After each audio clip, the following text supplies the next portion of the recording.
This happened a few months ago. I was a 35-year-old freelance graphic designer. I rented a lake house for a weekend getaway. I wanted to find inspiration and solitude in the beauty of nature. The lake house was quiet and tucked away.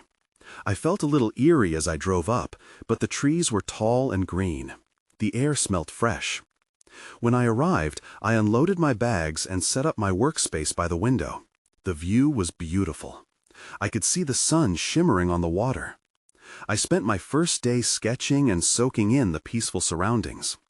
I heard the gentle lapping of the waves against the dock. It made me feel calm. I cooked dinner and watched the sunset. The sky turned a deep orange and then to dark blue. That night, I crawled into bed feeling inspired. Everything was perfect, until the second night. Around 2 a.m., I woke up to splashing outside. It broke the silence, a sound that made my heart race a little. I got up and peered through the window. The water was still, and the moonlight danced on the surface. I didn't see anything. I felt uneasy. I tried to go back to sleep, but the silence felt different. It was so quiet I couldn't shake the feeling that something was wrong. I lay there listening. I thought I heard whispers. It made my skin crawl. I told myself it was just my imagination, but I was too scared to sleep. The next morning I went outside. The air was cool and crisp. As I walked down to the dock, I noticed a small boat drifting alone. It looked old and weathered, just sitting there. I felt uneasy looking at it. On the dock, I saw strange symbols carved into the wood. They looked like drawings, but I couldn't make sense of them. My curiosity pulled me closer. As I examined the drawings, I caught a glimpse of something moving in the woods. I turned quickly, but I didn't see anything. Still, I felt like I was being watched. A shiver ran down my spine. I backed away from the dock, keeping my eyes on the trees. That night, I heard splashing again, louder this time. It sent chills through me. I looked out the window, my heart racing. I stood frozen. In the shadows by the shore, I saw someone. They were standing still, watching me. I opened my mouth to call out, but no sound came out. Then I heard a voice, soft and echoing. Mark. My name. My heart dropped. I felt cold all over. I wanted to run, but my feet wouldn't move. The figure just stood there, shrouded in darkness. What happened next is something I've never been able to explain. I stood there, frozen, staring at the figure by the shore. They didn't move. Time felt still. I forced myself to breathe, willing my brain to comprehend what I was seeing. Mark, the voice echoed again, softer this time, like a gentle breeze teasing the branches. I wanted to scream, to shout for help, but the fear trapped the words in my throat. Just then, the figure stepped closer to the water's edge. The moonlight caught their silhouette. I could almost make out features, but the shadows distorted everything. My heart pounded harder. I stepped back from the window, desperate to put some space between us. But my curiosity tugged at me, urging me to look again. I peeled my eyes back to the window. The figure had vanished. Panic surged in me. Where could they have gone? I flipped on the porch light, illuminating the area, but the shoreline was empty. All I saw was the glistening water, rippling gently in the night. I felt a mix of relief and dread. What had just happened? I tried to rationalize it. Maybe it was just a trick of the light, or my tired mind playing games. But the whispering voice echoed in my mind, grounding me in fear. It was real. As dawn approached, I decided to stay up. I couldn't shake the feeling that something was off. I made a cup of coffee in the kitchen, my hands shaking slightly as I poured the hot liquid. I couldn't focus on my sketches, the ominous presence hanging over me. Later that morning, I returned to the dock. I needed to see the strange boat up close. As I walked over, my gaze landed on the carvings again. This time, I felt compelled to touch them. They felt rough and old beneath my fingers. I ran my hands over a symbol that looked like it could be a face. Was it a mask? Suddenly, a rustle came from the trees behind me. I whipped around, heart racing. There it was again, that feeling of being watched. I called out hesitantly, "Hello?" Silence. I felt foolish. My imagination must be running wild, I told myself. I turned back to the dock and the boat. That's when I saw it. A small box resting in the bottom of the boat, partially hidden beneath a torn tarp. It looked out of place. My gut twisted. I glanced around, still feeling the unseen eyes lurking in the woods. Taking a deep breath, I stepped onto the boat. The wood creaked beneath me. I reached down, pulling the tarp away. The box was old and padded in some strange velvet fabric. I lifted it cautiously. The moment I unlatched it, a gust of wind swept across the lake, knocking the box from my hands. It tumbled into the water, sinking quickly. A jolt of panic washed over me. I bent over, trying to grab it, but it was gone, disappeared into the depths. Then I heard that whisper again, only now it felt like it came from inside my head. You weren't supposed to find it. My breath caught in my throat. I turned again, glancing back at the shore, scanning the tree line. The figure stood watching me once more, just beyond the trees. The shadows offered no clarity, only fear. All at once, I realized I wasn't alone in this place, and whatever was out there wasn't finished with me yet. I stumbled backward off the boat, nearly losing my balance. My heart raced as I scanned the tree line again. The figure was gone, but I could still feel its presence. A shiver ran down my spine. I couldn't shake the feeling that I was being hunted. I hopped off the boat, shaking the water off my shoes as I sprinted back to the main house. I needed to figure out what was going on. I grabbed my phone, hoping that some distracted scrolling might calm my nerves. But the screen was dark, no signal. Panic surged again. I dashed from window to window, checking for signs of life outside. My neighbors weren't far, yet everything felt suffocatingly still. It was as if the lake held its breath, waiting for something to happen. Just then, I spotted a movement across the water. I rushed to the porch railing and squinted. A small fishing boat had appeared, gliding silently. The lone figure aboard wore a dark jacket, their face hidden beneath a cap. I felt a warning pulse through me. Was that the same figure? I couldn't tell. The boat drew closer, an ominous sense of familiarity washing over me. I crept back inside, my heart pounding as I watched from the window. The boat reached the shore, and the figure climbed out. Without hesitation, they approached the dock. I squeezed my eyes shut, trying to bury the rising dread. When I opened them again, the figure stood at the water's edge, staring directly at me. A chill ran through me. I stumbled back from the window, nearly tripping over the coffee table. I couldn't handle this. It went beyond fear. It felt like I was caught in a web of darkness. I decided to gather my things and leave. I couldn't just stand there like a sitting duck. As I paced around the living room, something caught my eye. A book on the shelf. I hadn't noticed it before. It looked ancient, the cover worn and faded. Curiosity sparked as I pulled it out. As I flipped through the pages, I realized it was filled with stories and local legends about the lake. One entry immediately seized my attention. A tale of a ghostly figure that appeared on moonlit nights, drawn to those who stumbled into its domain. I felt bile rise in my throat. This was more than a coincidence. A knocking on the door jolted me from my thoughts. My pulse quickened. Slowly, I approached. "Who is it?" I asked, my voice trembling. No answer. I pressed my ear against the door, straining to listen. Nothing but the sound of the lake lapping at the shoreline. I turned to put the book back on the shelf, when I saw it, a slip of paper tucked between the pages. I pulled it out, my hands shaking. It read, "They know you're here." The blood drained from my face.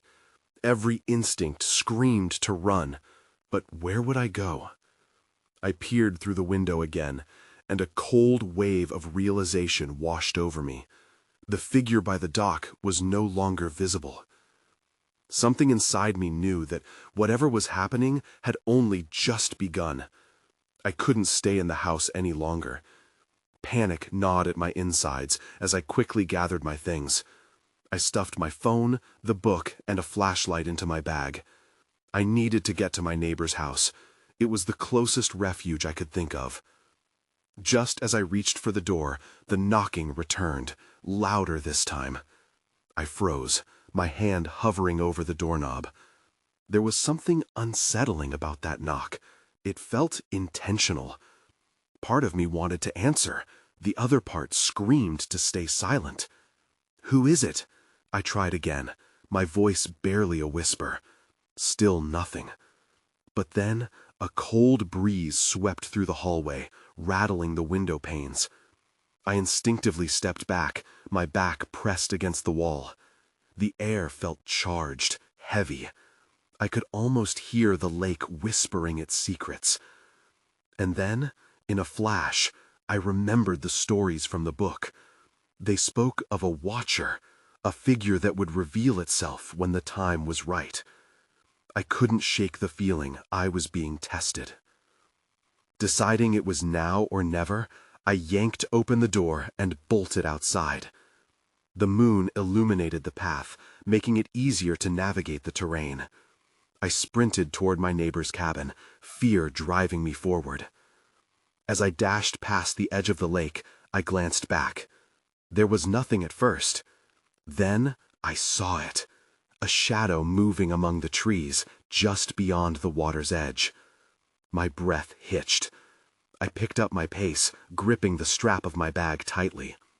Just as I reached my neighbor's porch, I heard a rustle behind me. Spinning around, I expected to see the figure. Instead, there was just the calm surface of the lake, reflecting the pale light of the moon. I shuddered, half expecting the ghostly figure to emerge. I knocked on the door frantically, every instinct urging me to leave right away. After a moment that felt like an eternity, I heard a shuffle, and then the door creaked open. My neighbor, an older woman named Mrs. Keller, peered out, concern etched on her face. "Is everything all right?" she asked, hesitating as she noticed the panic in my eyes. I stepped inside without waiting for an invite, my heart racing. I saw someone by the lake. I felt something strange ever since I got here. Mrs. Keller's expression changed, her brow furrowing. "You've felt it too?" she whispered, closing the door behind us. I stared at her, breathing heavily. "What do you mean? What's going on?" She gestured for me to sit. "This lake, it has a history. Those stories from your book, they're more than just legends." Then, before she could explain any further, there was a loud crash from outside, followed by the unmistakable sound of splashing. My heart dropped. I rushed to the window, and what I saw sent ice through my veins. The figure stood at the edge of the lake, just outside the glow of the moonlight. It had turned to look at me, and for a brief moment I met its gaze. A shiver tormented my spine. I couldn't breathe. Whatever it wasn't done with me yet. The figure shimmered in the dark, just beyond my line of sight. Fear gripped me tight. I felt Mrs. Keller behind me, her presence a mix of comfort and urgency. "We need to go," she said, her voice barely a whisper. "Go where?" I turned to face her, trying to mask the fright in my eyes. "What do you mean?" She glanced towards the window, her face pale.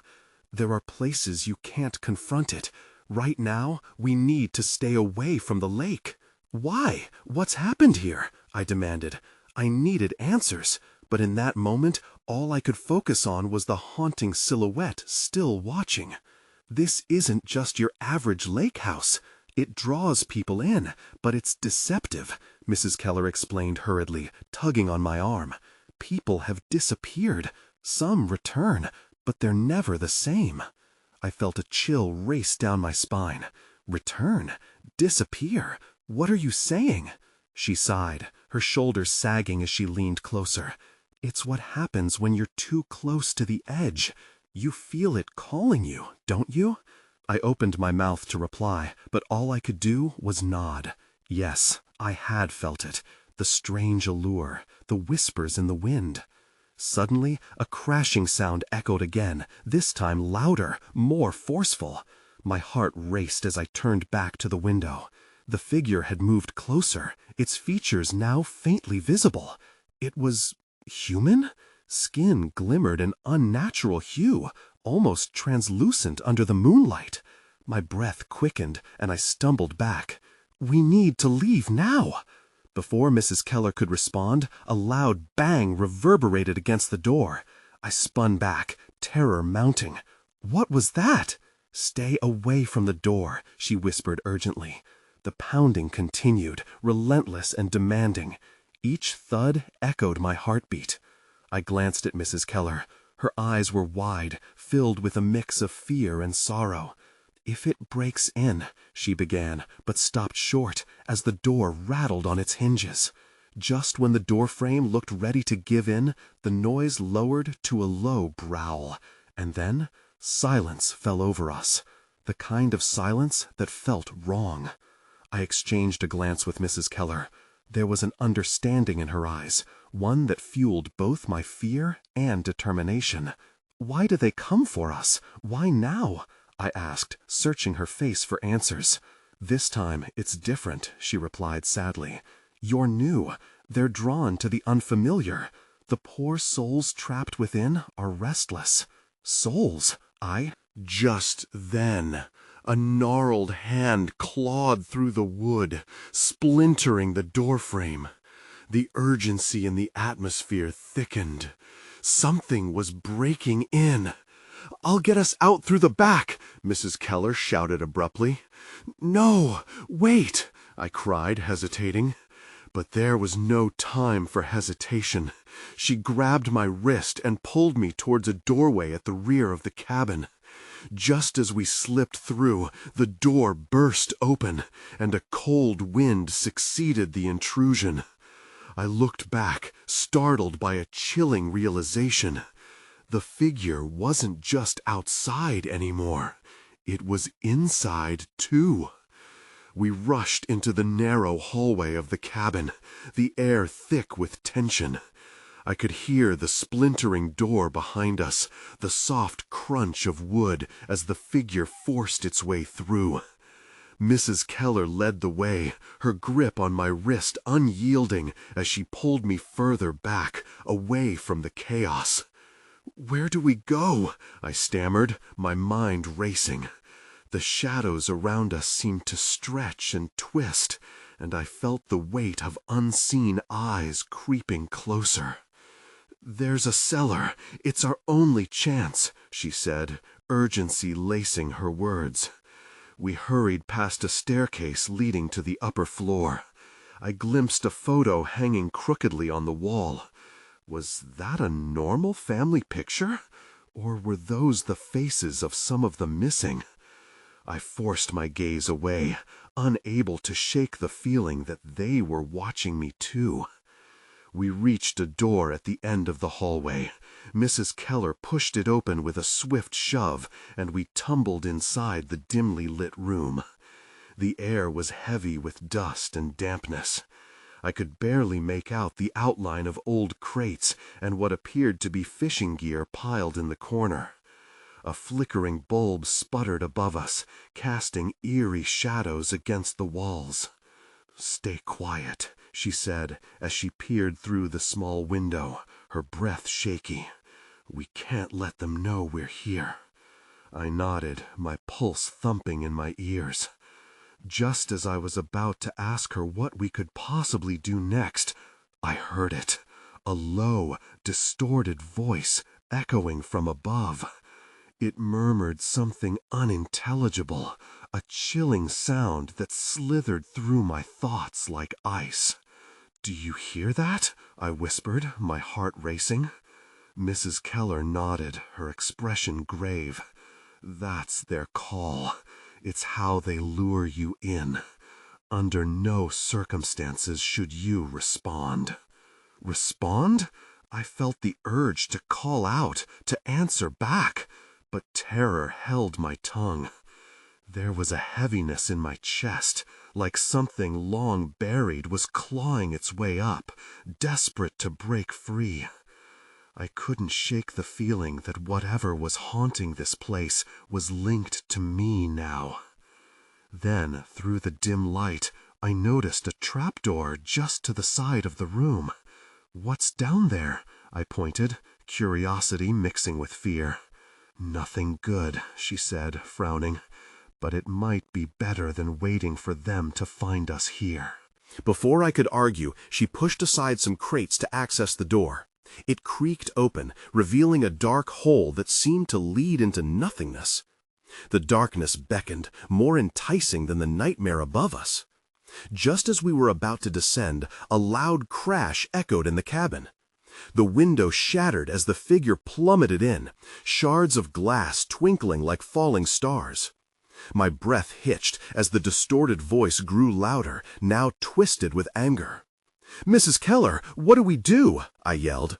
She grabbed my shoulder, her eyes fierce. "We go down, now." With a single glance back at the chaos erupting above, I nodded. I had no other choice. We jumped into the darkness below, and the trapdoor slammed shut above us, the sound echoing like a final warning. Suddenly, everything went dark. The darkness swallowed us, heavy and suffocating. I felt Mrs. Keller's grip loosen, and I stumbled forward, landing hard on a damp concrete floor. My breath came in short, frantic gasps. What felt like an eternity passed before I could see anything. A faint glow emerged from the cracks in the walls, casting a sickly green light that barely illuminated our surroundings. "What is this place?" I asked, my voice trembling in the quiet. Mrs. Keller didn't answer right away. She was scanning the perimeter, combing through the shadows, as if half expecting something to leap out at us. "Stay close," she finally said, her voice low. "This is where they keep their treasures." "Treasure?" I echoed, confused. My mind raced back to the photos I saw earlier, the missing people. What treasures could they possibly hold? Before she could explain, a low clicking sound echoed from the far end of the cellar. My heart dropped. The noise was rhythmic, almost as if someone, or something, was counting off the seconds.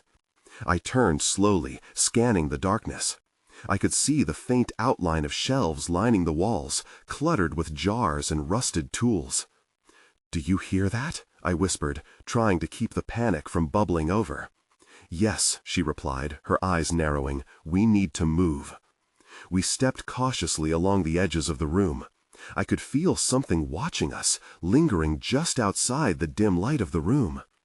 Each step felt heavier, the air thicker, as if the cellar was alive, breathing in sync with my unease. Suddenly, a loud bang rattled through the room, the sound echoing off the walls. I froze, my heart racing. The clicking noise stopped. "What was that?" I gasped. "Just keep moving," Mrs. Keller urged, her tone insistent. Then I saw it. A figure loomed in the shadows at the far end of the cellar, dark and twisted. Its shape shifted unnaturally, blending into the surrounding darkness, and then pulling back, as if it were a ghost. "Stay back," I shouted, taking an involuntary step forward. "No, don't," Mrs. Keller hissed, gripping my arm. The figure disappeared with an eerie swiftness. I felt a rush of chill run down my spine. I wasn't sure if it was fear or something else altogether. The cellar was growing colder, and I could see my breath after every exhale. "Do you think it saw us?" I asked. "Not if we don't move," she said. Just then, something else caught my eye.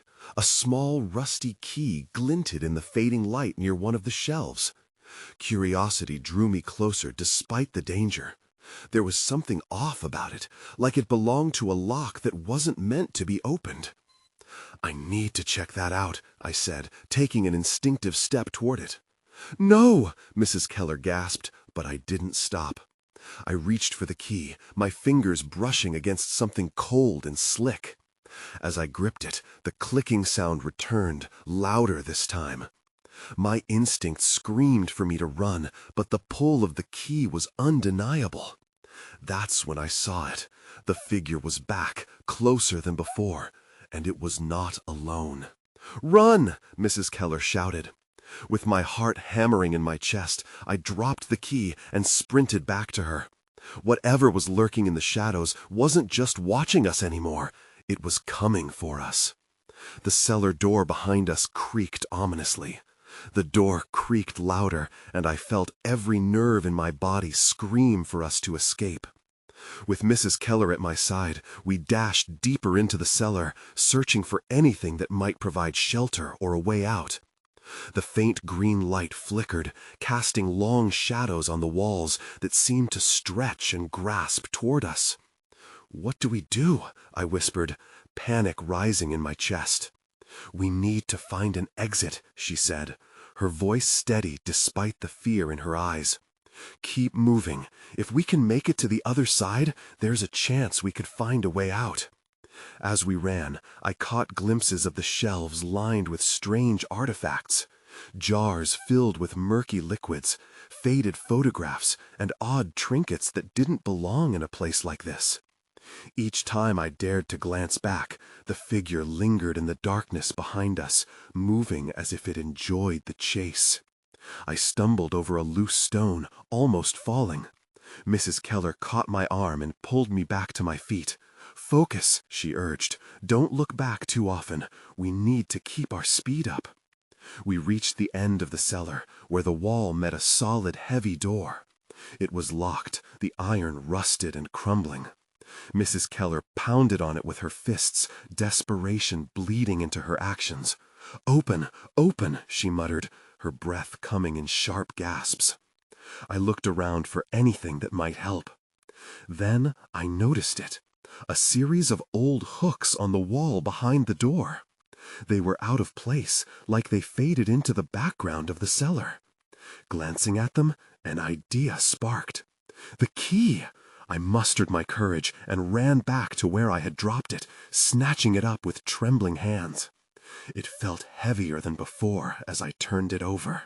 Mrs. Keller called out, her voice strained. "Hurry! What are you waiting for?" Ignoring the fear that rose up inside me, I sprinted back to the door, fumbling with the key as I shoved it into the rusty lock. It fit perfectly. I twisted it, and the old mechanism groaned in protest before clicking open. The door swung ajar, revealing a dark passageway that smelled of damp earth. My pulse quickened with hope, but just as we were about to step through, the figure lunged in us, its form solidifying out of the dark. "Now!" Mrs. Keller shoved me through the door, and I stumbled into the tunnel. I felt hands, cold and skeletal, grasp at the fabric of my shirt. I yanked myself away, just as Mrs. Keller slammed the door shut, the heavy thud reverberating through the passageway. We were breathing hard, sheltered by the weight of the door. But the clicking sound resumed, echoing down the corridor.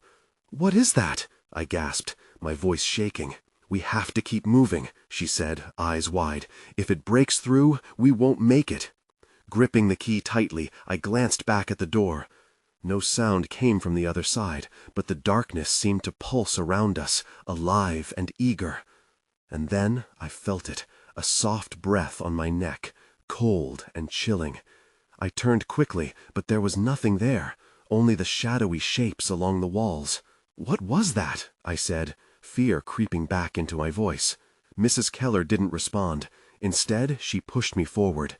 "We need to find the stairs. We can't stay down here for long." As I followed her, dread settled in my gut. I glanced at the key in my hand. What had I unlocked? And what was chasing us? The questions clawed at my mind, heavy and demanding. Each step echoed through the passage, marking our path deeper into the unknown.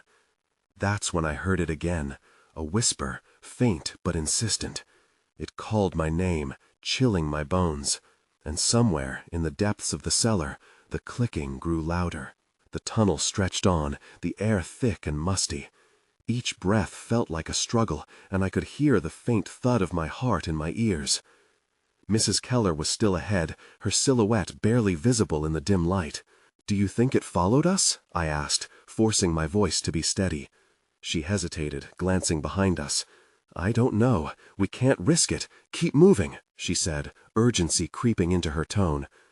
I pushed through the doubt, willing my legs to keep going. The whispers grew louder, slithering into my mind, pulling me deeper into the shadows. I tried to block it out, focusing instead on the small details of the passage. The walls were damp, streaked with an unsettling blend of black and green. My shoes squished against the stone floor, a reminder of how far we were from the world above. Suddenly, I spotted something glinting on the ground. Curiosity piqued, I bent down and picked up a small, tarnished locket. I could barely make out the engraving on its surface. It looked like a name, but it was too worn to read. "Look," I said, holding it up for Mrs. Keller to see. She took it, her eyes narrowing. "This doesn't belong here. We should keep it, but we need to hurry." As she placed it carefully in her pocket, I noticed movement out of the corner of my eye. My heart raced, and I spun around, scanning the darkness. There was nothing there, just shadows playing tricks on me. "Did you see something?" Mrs. Keller asked, her voice tight. "I thought I did," I admitted, shaking my head to clear the unease. "Maybe it's just my imagination." We continued forward, the passage narrowing and twisting, making it feel like we were descending deeper into some forgotten realm. The whispers returned, more urgent now, filling the air with a cacophony of voices, all overlapping and indistinguishable. Then we came to a fork in the tunnel. To the right, the passage appeared darker and narrower. To the left, a faint glow flickered in the distance. "What do you think?" I asked, staring at the two paths. "Left," Mrs. Keller said immediately. "It might be light, which means something. Just be careful." We turned left, our footsteps echoing off the stone walls. As we approached the source of the light, a sudden chill raced down my spine. The air thickened. It felt like we were walking into a trap. Just as we stepped into the brighter area, I froze. In front of us stood a large, gnarled tree, its roots twisting like fingers against the stone. The bark was dark and scarred, and suspended from its branches were old photographs, some face down, some faded beyond recognition. "What is this place?" I murmured, staring at the tree. Mrs. Keller looked around uneasily. I don't know, but it feels wrong." We moved closer, and I felt a strange pull toward the pictures. One showed a family, smiling and happy. But next to it, another photo depicted the same people, only their faces were scratched out. What happened to them? I wondered aloud. And then a strangled whisper seeped from the tree, wrapping around us. "Leave now." My stomach dropped. I turned to Mrs. Keller, terror gripping me tightly. "We need to go, right now." But before we could turn, the ground shook. The whispers intensified into a full-blown wail, echoing off every wall. I looked back at the photos. They began to flutter in a wind that shouldn't exist underground. "Run!" Mrs. Keller shouted, and we dashed back into the passage, my heart pounding with urgency. Just as we retreated into the dark, I heard it again. The unmistakable sound of clicking, sharper and closer this time. It was coming for us. We raced down the tunnel, the unforgiving clicks echoing through the damp air like a countdown. I felt the weight of something chasing us, lurking just behind, eager to close the distance. Each footfall echoed in my head, a reminder that we might not make it out. "Is there a way up? Anything?" I shouted, breathless. "Yes," Mrs. Keller said, glancing back briefly, her face a mask of fear. "Just keep going. There's a staircase further along." We rounded a corner and skidded to a halt before an iron door with a small window. It looked ancient, rusted and solid, but there was a quiet hope in it, that behind it lay an escape. As we reached for the knob, I could hear a faint sound beyond it, like muffled whispers urging us not to open. "Is this the way?" I asked, doubt creeping in. I didn't want to provoke whatever hunted us, yet I couldn't turn back. "We have to try," Mrs. Keller insisted. With shaking hands, I unlocked the door. It creaked open, revealing a dark staircase spiraling upward. I stepped inside, pulling Mrs. Keller behind me as we hurried up the steps. Each creaking board beneath our feet sounded like a warning. I could still hear those unearthly whispers intertwining with the clicks, calling out to us in chilling unison. As we climbed, the passage narrowed, the air heavy with a negativity that threatened to push us back. "Hurry," I urged. I didn't know what was pursuing us, but I could feel it gaining ground. I glanced over my shoulder and froze for a split second. Silhouetted behind us in the shadows was the figure, watching, its face obscured, but its intent clear. We reached the top, but my heart sank when I realized we were at another door, this one thick and wooden, reinforced with iron. I fought against the panic rising in my throat. "What now?" I panted. Mrs. Keller rattled the handle, locked tight. "This leads outside, I'm sure. We just need to get it open." The whispers grew louder now, a cacophony of pleas and demands that made me feel dizzy. I pounded on the door, my hands raw against the wood. "Let us out!" Then, silence. The whispers ceased, and I felt a coldness wrap around me, heavy and oppressive. I swiveled to Mrs. Keller, confusion and fear swirling in my chest. Where did it go? What just happened? Suddenly, the door bucked, almost as if answering my call. Mrs. Keller flung herself against it, and it flew open, spilling bright, blinding light all around us. We stumbled out onto the ground, gasping. But the moment we stepped outside, a chilling realization washed over me. We weren't in the cabin's backyard anymore. Rows of ancient trees surrounded us, their branches twisting toward the moonlight. Were we even still near the lake? Panic struck me again, muddled with confusion. "Which way?" I gasped. "It doesn't matter," Mrs. Keller said, her voice strained. "We need to keep moving." And we took off, running through the woods, the sounds fading into the night behind us. I didn't pause to look back. The fear of what lurked there was enough. Eventually, we reached a clearing, and I leaned against a tree, panting, the light of the moon casting a ghostly glow around us. "What just happened? Where are we?" I breathed. As I suspected, the lake isn't just a lake. It plays tricks on your mind, pulling you deeper into its secrets. It shows you what you want, what you're afraid of, Mrs. Keller murmured, looking around as if expecting someone to jump out from behind the trees. "Some people don't make it out. They become part of the lake's stories." The twist in my gut tightened. "But you did. It drew you in, too." Her eyes flickered with memories. "I tried to resist, but its call is powerful. It knows more than we do. Sometimes I think I hear it, even now." "What if it finds us again?" I asked, unease creeping back in. Closing her eyes briefly, she finally opened them. "We might never truly escape. We just have to hope it forgets who we are." I wanted to argue. The woods seemed to whisper a gentle reminder just beyond our vision, pulling at our minds. The lake's chill crept up and down my spine. No one in the nearby town would understand. Would they even believe us? "Let's get back to the road," I urged.